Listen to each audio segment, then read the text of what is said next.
ఎలా ఉన్నారు? Welcome back to my channel ఫలహారాల బండి. ముందుగా మీ అందరికీ వరలక్ష్మి పండుగ శుభాకాంక్షలు. మీకు అర్థమయ్యే ఉంటుంది అనుకుంటా నేను ఈ వీడియో చేయాలనుకుంటున్నాను. వరలక్ష్మి వ్రతం అంటే మనకి వంటలు చేయాలి, వెనకాల డెకరేట్ చేసుకోవాలి, అమ్మవారిని డెకరేట్ చేసుకోవాలి. అలాంటప్పుడు తక్కువ టైంలో ఎక్కువ ప్రసాదాలు ఏ విధంగా ప్రిపేర్ చేసుకోవాలనేది నేను ఈ వీడియోలో చూపించాలనుకుంటున్నాను. ప్రసాదాలు వచ్చేసి 5 రకాలు, మహా నైవేద్యంకి వచ్చేసి 4 రకాలు. ఈ 9 రకాలు తక్కువ టైంలో ఏ విధంగా ప్రిపేర్ చేసుకోవాలి, వంటలు ఏ విధంగా సెలెక్ట్ చేసుకోవాలనేది నేను ఈ వీడియోలో చూపించాలనుకుంటున్నాను. మీకు నచ్చితే కనుక తప్పకుండా లైక్ చేయండి, షేర్ చేయండి, సబ్స్క్రైబ్ చేయడం మాత్రం మర్చిపోద్దు. మీ ఫ్రెండ్స్కి షేర్ చేయండి, లైక్ అయితే ఇవ్వండి. ఇంకెందుకు కలిసి వీడియోలోకి వెళ్ళిపోదాం. ఇప్పుడు మనం ప్రసాదం రెసిపీస్ ఏమేంటో చూద్దాము. ఫస్ట్ అయితే 2 రకాల ప్రసాదాలు ఈజీగా రెడీ అయిపోతాయి అన్నమాట. అదేంటంటే పులిహోర, పెరుగన్నము. ఆ రెండింటి కోసం ఒకేసారి అన్నం వండి పెట్టేసుకోవచ్చు. కుక్కర్లో 1 గ్లాస్ బియ్యము 1/2 కేజీ ఉంటాయి. అవి వేసేసి శుభ్రంగా నీళ్లు పోసి 2-3 సార్లు కడగండి. ఆ నీళ్లు పారబోసేసి మనం ఏ గ్లాస్ అయితే బియ్యం తీసుకుంటామో అదే గ్లాస్తో 2.5 గ్లాసుల వాటర్ పోస్తే కరెక్ట్గా సరిపోతుంది అనమాట. మన పులిహోర కూడా దద్దోజనం కూడా చేయాలి కదా, అందుకని 2.5 పోస్తే కరెక్ట్గా ఉంటుంది. ఒకవేళ మీకు ముద్ద అవుతుంది అనుకుంటే కొంచెము నూనె వేసేసేయండి. మూత పెట్టేసి ఒక 3-4 విజిల్స్ రానిస్తే సరిపోతుంది. 3-4 విజిల్స్ వచ్చిన తర్వాత ఫస్ట్ పెరుగన్నం తయారు చేసుకుందాము. వేడివేడి అన్నం మీద ఇది 4 గరిటెలు తీసుకున్నాను, ఒక బౌల్లో వేసాను. మనం తీసుకునే క్వాంటిటీని బట్టి కలుపుకోవడానికి వీలుగా బౌల్ తీసుకోండి. దాంట్లో కావాల్సిన ఇంగ్రీడియంట్స్ సింపుల్గా ఇవే అనమాట. టైం కూడా కలిసి వస్తుంది, టేస్ట్ కూడా చాలా బాగుంటుంది. దాంట్లో 1 కప్పు పాలు, 2 కప్పుల పెరుగు, తగినంత సాల్ట్ వేసేసి ఒకసారి బాగా ఉండలు లేకుండా కలిపేసుకుందాము. కొంచెం మెత్తగా ఉండాలి, పలుకులు లేకుండా అనుకుంటే వేడివేడి అన్నాన్ని ఒకసారి గరిటతో కానీ గ్లాస్తో కానీ మెదిపేస్తే సరిపోతుంది. ఇదిగోండి, ఉండలు లేకుండా దీన్ని మొత్తాన్ని ఇలా మిక్స్ చేసేసుకోవాలి. ఇప్పుడు దీంట్లో తిరగమూత వేయాలి కదా, దానికోసమని 1 టేబుల్ స్పూన్ నూనె అయితే వేస్తున్నాను. దీని ప్లేస్లో మీరు నెయ్యి కూడా వేసుకోవచ్చు, నెయ్యి అయినా టేస్ట్ బాగుంటుంది. అది కాగిన తర్వాత 1 స్పూన్ పచ్చెనపప్పు, 1 స్పూన్ మినపప్పు, 1 స్పూన్ ఆవాలు, 1 స్పూన్ జీలకర్ర, 3 టేబుల్ స్పూన్స్ జీడిపప్పు కూడా వేసేసి ఒకసారి ఈ విధంగా మొత్తాన్ని వేయించుకుందాము. పచ్చెనపప్పు, మినపప్పు కొంచెం వేగిన తర్వాత ఇవి వేసి వేయించుకోండి. ఇప్పుడు దీంట్లో పచ్చిమిర్చి చీలికలు, ఒక 2 పచ్చిమిర్చి ఇలా చీలికలుగా కట్ చేసి అది వేసాను అనమాట. దీంట్లో ఎండుమిర్చి, కరివేపాకు, ఇంగువ కూడా వేసేసి ఒకసారి బాగా వేయించేసుకుందాము వీటన్నిటిని. ఇంగువ అయితే కొంచెం వేసుకోండి సరిపోతుంది. ఇదిగోండి, ఇలా వేగిపోయినాయి కదా, మొత్తాన్ని ఇప్పుడు ఎన్నెల్లో వేసేసి ఒకసారి బాగా మిక్స్ చేసేసుకుంటే ఎంతో టేస్టీగా ఉండే పెరుగన్నం దద్దోజనం రెడీ అయిపోతుంది అనమాట. ఏ ఫంక్షన్ అయినా ఈ విధంగా చేసుకుంటే 2 రకాల ప్రసాదాలు మనకు కంపల్సరీగా కలిసి వస్తాయి. కంపల్సరీగా పులిహోర అయితే చేస్తాం కాబట్టి దాంతోపాటు ఇది కూడా చేసుకోవచ్చు. ఇప్పుడు మిగిలిన అన్నంలో దాంట్లో తగినంత సాల్ట్ వేసాను, అన్నానికి తగినంత సాల్ట్ అంటే 2 స్పూన్స్ అయితే కరెక్ట్గా సరిపోతుంది అనమాట. దీంట్లో 3 మీడియం సైజు నిమ్మకాయని ఇలా జ్యూస్ తీసి అది కూడా వేసేసి ఒకసారి ఇలా కలిపేసుకుందాము. వేడివేడి మీద వేయద్దు, నిమ్మకాయ అయితే చేదొచ్చేస్తుంది అనమాట. కొంచెం చల్లారిన తర్వాత వేస్తే సరిపోతుంది. ఏ పులిహోర అయినా కానీ మనం చింతపండు కానీ నిమ్మకాయ కానీ కొంచెం చల్లారిన తర్వాత అయితే పొడి పొడిగా వస్తుంది, బాగా వస్తుంది అనమాట. మన ఫంక్షన్లో కూడా చూసారా, ఆరబోసేస్తారు అన్నాన్ని, అప్పుడు కలుపుతారు, బాగా వస్తుందని పులిహోర. ఇవ్వండి, ఇప్పుడు దాంట్లో తిరగమూత వేసుకోవాలి కదా. బాణంలో 2 టేబుల్ స్పూన్స్ నూనె వేసి కాగిన తర్వాత 1 స్పూన్ పచ్చెనపప్పు, 1 స్పూన్ మినపప్పు, 1 స్పూన్ ఆవాలు, 1 స్పూన్ జీలకర్ర వేసి కొంచెం వేయించుకున్న తర్వాత ఇప్పుడు దీంట్లో 2 టేబుల్ స్పూన్స్ జీడిపప్పు, మీకు కావాలంటే దీంట్లో పల్లీలు కూడా వేసుకోవచ్చు, అది కూడా టేస్ట్ చాలా బాగుంటుంది. లేదంటే పల్లీలు ఒట్టి వేసైనా చేసుకోవచ్చు, 2 వేసుకున్నా బాగానే ఉంటాయి. ఇప్పుడు ఎండుమిర్చి,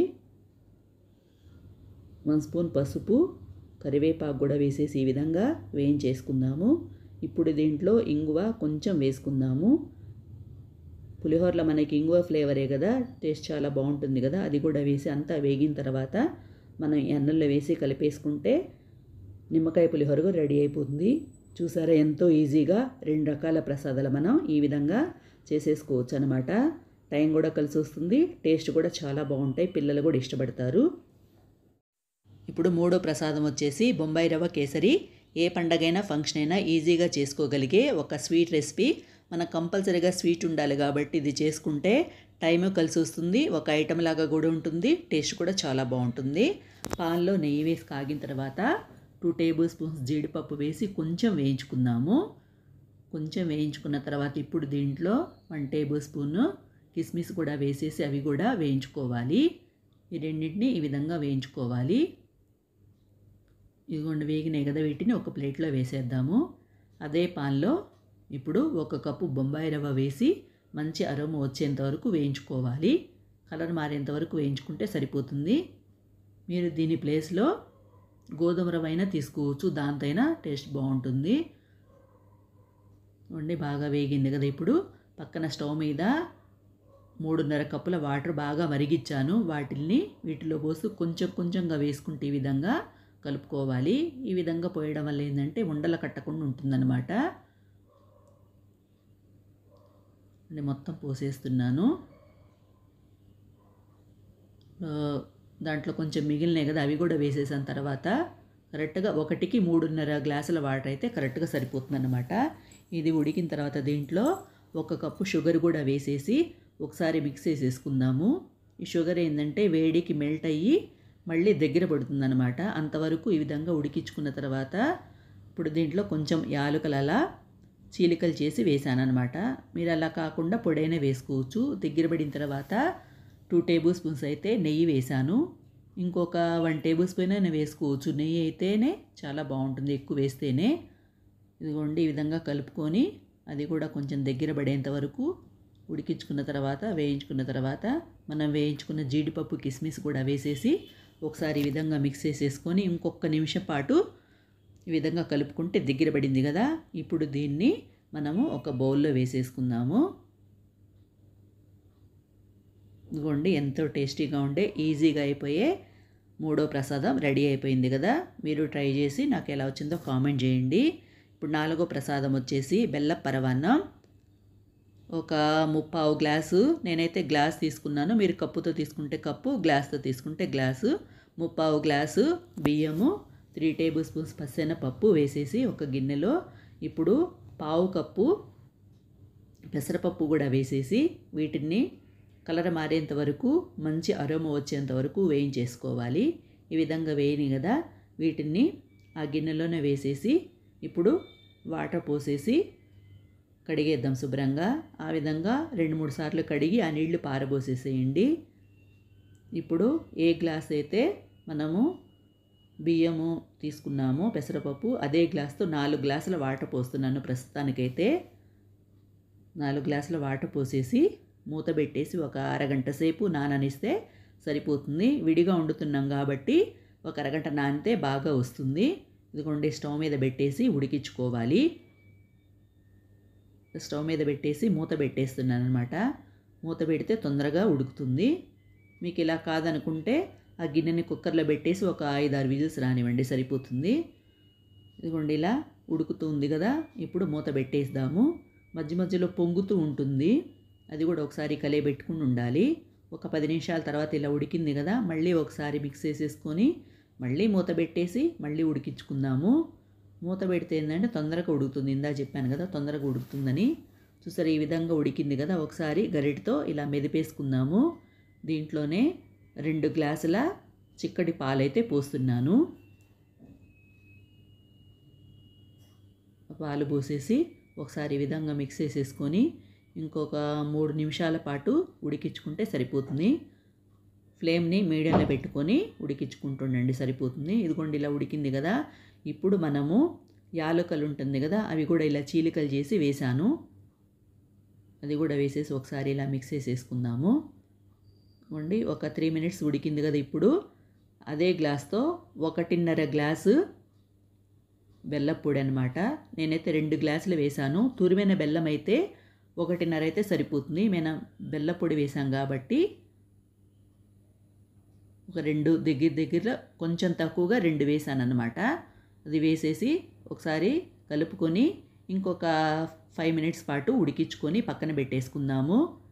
ఇప్పుడు దాంట్లో జీడిపప్పు కిస్మిస్ అవన్నీ వేయాలి కదా. పాన్లో నెయ్యి అయితే వేస్తున్నాను. 3/4 కప్పు వేసాను. అంటే సుమారుగా అది 4 టేబుల్ స్పూన్స్ ఉంటుందన్నమాట.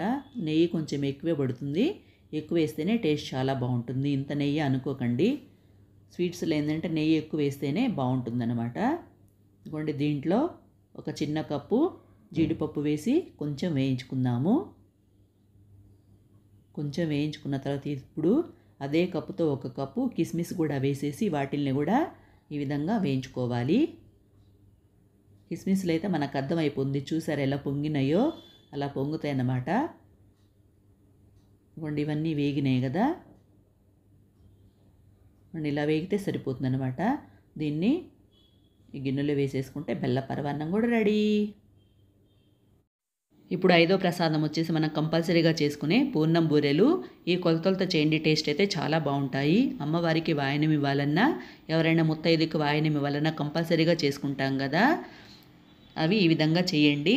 మనం పూర్ణం తోపు అంటే పూర్ణం ఉంటుంది కదా, అది పగలకుండా ఉండాలంటే కొన్ని టిప్స్ పాటిస్తూ చేయండి. ఒకవేళ అది పగిలిందనుకోండి, మొత్తం దాంట్లో ఉన్నదంతా నూనెకి పట్టేసి నూనె పాడైపోతుంది. అలా కాకుండా ఉండాలంటే కొన్ని టిప్స్ పాటిస్తూ చేయండి. ఒక గిన్నెలో 1 గ్లాస్ మినపప్పు, ఇంకో గిన్నెలో అదే గ్లాస్తో 2 గ్లాసుల రేషన్ బియ్యం అయితే తీసుకున్నాను. మీ దగ్గర రేషన్ బియ్యం లేకపోతే మామూలు బియ్యం తీసుకోండి. రెండిట్లో నీళ్లు పోసేసి మూత పెట్టేసి 7 అవర్స్ అయితే నాననివ్వాలి. నేనైతే దోశకు కూడా ఒకేసారి వేసేసుకొని 2 కలిపి గ్రైండ్ చేసుకున్నాను అనమాట. మీకు అలా దోశకి వేసుకోకుండా ఉన్నట్టయితే మిక్సీ జార్లో వేసేసుకోండి. చూసారా, మెత్తగా అయిన తర్వాత మూత పెట్టేసి ఒక 4 అవర్స్ తర్వాత చూడండి ఎలా పొంగిందో, ఈ కన్సిస్టెన్సీలో రావాలన్నమాట. కొంత ఒక గిన్నెలో వేసి మూత పెట్టేసి ఒక 2 అవర్స్ పక్కన పెట్టేసుకుందాము. మనం పచ్చెనపప్పుని ఒక గిన్నెలో వేసి 1 గ్లాస్ అయితే వేస్తున్నాను. 1/2 కేజీ ఉంటాయి అన్నమాట. అవి నీళ్లు పోసి శుభ్రంగా 2-3 సార్లు కడిగేసి ఆ నీళ్లు పారబోసేసి ఇంకొన్ని వాటర్ పోసి ఒక 4 అవర్స్ అయితే నాననివ్వండి. నేనైతే బియ్యము మినపప్పు నానబెట్టినప్పుడే ఇది కూడా నానేసుకుంటాను అన్నమాట. 2 ఒకేసారి నానతాయి. మీకు అంత టైం లేదనుకుంటే 4 అవర్స్ నానితే సరిపోతుందన్నమాట. నానిన తర్వాత వాటిల్ని కుక్కర్లో వేసి అవి మునిగేంత వరకు వాటర్ పోసి మూత పెట్టేసి 5 విజిల్స్ రానివ్వండి, సరిపోతుంది. చూడండి 5 విజిల్స్ వచ్చిన తర్వాత ఈ విధంగా వచ్చిందనమాట. నేను 1 గ్లాసు శనగపప్పు తీసుకున్నాను కదా, అదే గ్లాస్తో 1 గ్లాసు తురిమిన బెల్లం అయితే సరిపోతుందన్నమాట. మీ బెల్లం పొడి వేసుకునేటైతే 1.5 గ్లాస్ వేసుకోండి, సరిపోతుంది. చూసారు ఈ విధంగా, ఇలా అంటే మెత్తగా ఉడికింది కదా, బాగా ఉడికినట్టు అనమాట. ఇప్పుడు దీన్ని మనం మిక్సీ జార్లో వేసి మెత్తగా గ్రైండ్ చేసుకుందాము. మీ దగ్గర కనుక పప్పు గుత్తుంటే దాంతో ఎనుపుకోండి, సరిపోతుంది. మిక్సీ పట్టుకున్న దాన్ని కుక్కర్లో వేసేసి 1 గ్లాసు ఉరిమిన బెల్లం వేసి ఒకసారి ఈ విధంగా మిక్స్ చేసేసుకుందాము. దీంట్లో యాలకులు ఇలా విడదీసి అవి కూడా వేసాను అనమాట. ఒక 4 యాలకులు అలా విడదీసి వేసాను. ఇది ఒకసారి మిక్స్ చేసేసుకుందాం మొత్తం కలిపి. మనం బెల్లం వేసాం కాబట్టి అది ఆ వేడికి కరిగి పల్చగయ్యి మళ్ళీ దగ్గర పడుతుందన్నమాట. ఆ విధంగా దగ్గర పడేంత వరకు ఈ విధంగా ఉడికించుకోవాలి. మీకు ఎలా అంటే ఇలా పట్టుకొని చూస్తే ఉండ రావాలన్నమాట. చూసారు ఇలా దగ్గర పడింది కదా. ఇప్పుడు దీంట్లో 2 స్పూన్స్ నెయ్యి వేసి ఒకసారి మిక్స్ చేసేసుకుందాము. మిక్స్ చేసేసుకొని ఇప్పుడు స్టవ్ ఆపేసి చల్లారనివ్వాలి. చల్లారిన తర్వాత అయితే ఉండలు బాగా వస్తాయన్నమాట. నేను కొంచెం వేడి మీదే వేసి తీసాను ఉండలు అనేవి. ఇదిగోండి ఈ తోపులో 1 స్పూన్ సాల్ట్ వేసి ఒకసారి మిక్స్ చేసేసుకుంటున్నాను. ఈ కన్సిస్టెన్సీలో రావాలన్నమాట. కొంచెం వాటర్ పోసుకోండి. ఒకవేళ వాటర్ ఎక్కువైందంటే మైదా పిండి వేసుకోండి, గట్టిపడేంతవరకు సరిపోతుంది. చూసారా, చల్లారిన తర్వాత ఈ విధంగా ఉండలు కట్టుకోవాలి. నేనంటే కొంచెం వేడి మీద చేశానని చెప్పాను కదా, అందుకని అతుక్కుంటున్నాయి. కొంచెం చల్లారిన తర్వాత అయితే ఆ తోపు లోపలిది ఏంటంటే పూర్ణము గట్టిపడుతుంది, ఉండలు కూడా బాగా వస్తాయి. ఒకవేళ చేతికి అతుక్కుంటూ ఉన్నట్టయితే చేతికి నెయ్యి అప్లై చేసుకుని ఉండలు చేసుకొని సరిపోతుంది. ఈ విధంగా మీకు ఏ సైజు కావాలో ఆ సైజులో ఉండలు చేసి పెట్టేసుకోండి. ఇదిగోండి ఇవన్నమాట ఉండలు. నాకైతే మొత్తము ఒక 25 వచ్చినాయి నేను చెప్పిన కొలతలకి. ఇదిగోండి డీప్ ఫ్రై సరిపడ నూనె వేసి కొంచెం పిండి వేసాను అనమాట. పిండి వేయగానే చూడండి ఇలా బయటకు వచ్చినప్పుడు నూనె కాగినట్టు. ఇప్పుడు ఫ్లేమ్ని మీడియంలో పెట్టేసుకొని దీంట్లో ఆ ఉండని పిండిలో డిప్ చేసేసి జాగ్రత్తగా వేసుకోండి. కొత్తగా ఎవరైనా నేర్చుకునేట్టయితే, కొత్తగా చేస్తున్నట్టయితే జాగ్రత్తగా వేయండి, నూనె ఉంది కాబట్టి. ఇదిగోండి ఇలా వేస్తే పొంగకుండా వస్తుందన్నమాట. పూర్ణం కొంచెం గట్టిపడిందంటే అది పూర్ణం కానీ మన తూపు కానీ కొంచెం గట్టిగా ఉంటే పగలవన్నమాట. అది మెయిన్ టిప్ అనమాట. అవి చూసుకుంటే సరిపోతుంది. చూసారా, ఈ విధంగా 2 వైపులా గోల్డెన్ బ్రౌన్ కలర్ వచ్చేంత వరకు ఈ విధంగా వేయించేసుకోవాలి.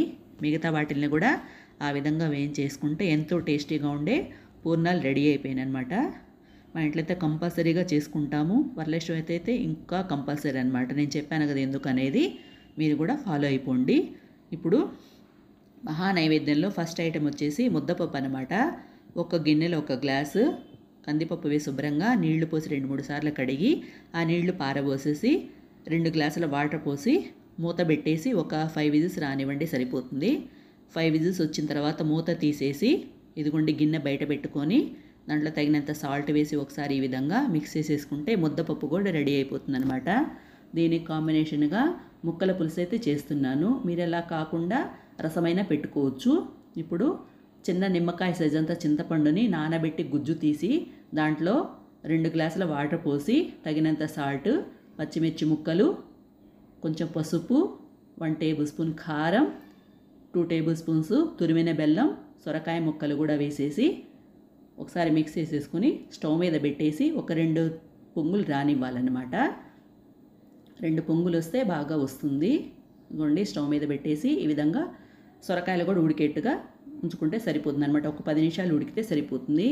ఈలోపు ఒక బౌల్లో 2 స్పూన్ల బియ్య పిండి వేసి కొంచెం వాటర్ పోసి ఉండలు లేకుండా ఈ విధంగా జాగ్రత్తగా కలుపుకోండి. ఈ విధంగా కలుపుకున్న మిశ్రమాన్ని దాంట్లో వేసేసి ఆ పులుసులో దగ్గర పడేంత వరకు ఉడికించుకోవాలి. పల్చగా ఉంది కదా, కొంచెం దగ్గర పడేంత వరకు ఉడికించుకుంటే సరిపోతుందన్నమాట. ఇప్పుడు బాణల్లో నూనె వేసి కాగిన తర్వాత పసెనపప్పు, మినపప్పు, ఆవాలు, జీలకర్ర, ఎండుమిర్చి, ఇంగువ, కరివేపాకు వేసి వేయించుకోవాలి. వేయించుకున్న మిశ్రమాన్ని ఇప్పుడు దీంట్లో వేసేద్దాము. వేసేసి కొత్తిమీరతో గార్నిష్ చేసుకుంటే ముక్కల పులుసు కూడా రెడీ అయిపోతుంది అనమాట.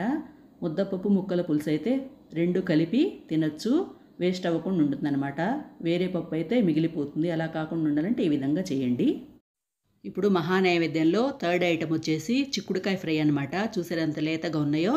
1/2 కేజీ చిక్కుడుకాయలు తీసుకొని ఒలుచుకొని శుభ్రంగా కడిగేసి ఒక గిన్నెలో వేసి అవి మునిగేంత వరకు ఈ విధంగా వాటర్ పోద్దాము. వాటర్ పోసి దీంట్లో 1 స్పూను పసుపు, 2 టేబుల్ స్పూన్స్ సాల్ట్ అయితే వేస్తున్నాను. మీకు తర్వాత కావాలంటే చూసుకొని ఇంకొంచెం వేసుకోండి. ఇదైతే కరెక్ట్గా సరిపోతుంది. మీరు తినేదాన్ని బట్టి ఎక్కువ తక్కువ ఉంటుంది కదా, అది చూసుకొని వేసుకోండి. అది కూడా వేసేసి ఒకసారి మిక్స్ చేసేసుకొని స్టవ్ మీద పెట్టేసి ఒక 10 నిమిషాల పాటు ఉడికించుకుంటే సరిపోతుంది. లేతగా ఉన్నాయి కాబట్టి నేను విడిగా ఉడికించుకుంటున్నాను. మీకు అలా చేత కాదనుకుంటే కుక్కర్లో 2 విజిల్స్ రానివ్వండి, సరిపోతుంది. మరి ఎక్కువ విజిల్స్ రానివ్వద్దు, ముద్ద అయిపోతుంది. ఇలా ఉడికింది కదా, మనం వీటిని వడగట్టుకుందాము. ఇప్పుడు బాణల్లో 1 టేబుల్ స్పూన్ నూనె వేసానన్నమాట. నూనె కాగిన తర్వాత 1 స్పూన్ జీలకర్ర, 1 స్పూన్ ఆవాలు, 1 స్పూన్ పచ్చెనపప్పు, 1 స్పూన్ మినపప్పు వేసి వేయించుకొని దీంట్లో ఎండుమిర్చి, కరివేపాకు కూడా వేసి వాటన్నిటిని చిటపట్లాడేంత వరకు ఇంకోసారి వేయించుకుందాము. ఇలా వేగినాయి కదా, ఇప్పుడు దీంట్లో మనము చిక్కుడుకాయలు ఉన్నాయి కదా, అది వేసేద్దాము. అవన్నీ వేసేసి దాంతోపాటు 2 స్పూన్స్ పచ్చి కొబ్బరి తురుము ఉంటుంది కదా, అది వేసాను. అది కూడా వేసేసి ఒకసారి మిక్స్ చేసేసుకొని ఒక 5 మినిట్స్ పాటు ఈ విధంగా రెండింటిని కలిపి వేయించుకోవాలి. చూసారు ఈ విధంగా వేగినాయి కదా. ఇప్పుడు మనం కారం ఎంత తింటామో దానికి తగినట్టుగా వేసుకోండి. నేనైతే 1 టేబుల్ స్పూన్ కారం అయితే వేసాను. మేము తినేదాన్ని బట్టి వేస్తున్నాను. అది కూడా ఒకసారి మిక్స్ చేసేసుకొని ఇంకో 3 మినిట్స్ పాటు వేయించుకుంటే సరిపోతుంది. మనం ఉడికించుకున్నాం కాబట్టి తొందరగానే వేగుతుంది, ఎక్కువసేపు వేయించక్కర్లేదు. ఇప్పుడు ఈ వేగిన మిశ్రమాన్ని ఒక బౌల్లో వేసేద్దాము. ఒక బౌల్లో వేసి కొత్తిమీరతో గార్నిష్ చేసుకుంటే ఎంతో టేస్టీగా ఉండే చిక్కుడుకాయ ఫ్రై అయితే రెడీ అయిపోతుంది. మీకు చిక్కుడుకాయ వద్దనుకుంటే దీని ప్లేస్లో బీన్స్ కానీ గోరుచిక్కుడుకాయ కానీ చేసుకోవచ్చు. అవైతే ఈజీగా అయిపోతాయి అన్నమాట. ఇదిగోండి మూడో ప్రసాదం అంటే 3వ ఐటమ్ రెడీ అయిపోయింది మహానైవేద్యంలో. ఇప్పుడు మహానైవేద్యంలో 4th రెసిపీ వచ్చేసి 4th ఐటమ్ వచ్చేసి టమాటా పచ్చడి అనమాట. ఇదైతే చాలా తొందరగా అయిపోతుంది. మనకి ఫ్రైడే రోజు వ్రతం చేసుకుంటాం కాబట్టి మనం టిఫినే తింటాం కాబట్టి టిఫిన్లో కూడా యూజ్ అవుతుంది. కాకపోతే ఇదేంటంటే తొందరగా అయిపోతుంది అనమాట. బాణల్లో 1 టేబుల్ స్పూన్ నూనె వేసి కాగిన తర్వాత 1/2 కేజీల పండు టమాటాలు తీసుకొని శుభ్రంగా కడిగి అలా ముక్కలు కట్ చేసి అవి కూడా వేసి ఒకసారి మిక్స్ చేసేసుకొని గుప్పెడు కరివేపాకు, పచ్చిమిర్చి ముక్కలు, 1 స్పూన్ కారం, 1 స్పూన్ పసుపు, 2 స్పూన్స్ సాల్ట్, 1 టేబుల్ స్పూన్ చింతపండు గుజ్జు కూడా వేసేద్దాము. అది వేసి ఒకసారి ఈ విధంగా మిక్స్ చేసేసుకుందాం. బాగా సింపుల్గా అయిపోతుందండి. ఇది టేస్ట్ కూడా చాలా బాగుంటుంది. ఇలా మిక్స్ చేసుకున్నాం కదా, మూత పెట్టేసి మగ్గించుకోవాలి. చూసారు ఈ విధంగా మగ్గింది కదా. ఇప్పుడు దీన్ని చల్లారనివ్వాలన్నమాట. చల్లారిన తర్వాత మిక్సీ జార్లో వేసి మెత్తగా గ్రైండ్ చేసుకుందాము. రోట్లో రుబ్బాలంటే టైం పడుతుంది కాబట్టి నేను మిక్సీ జార్లో వేస్తున్నాను.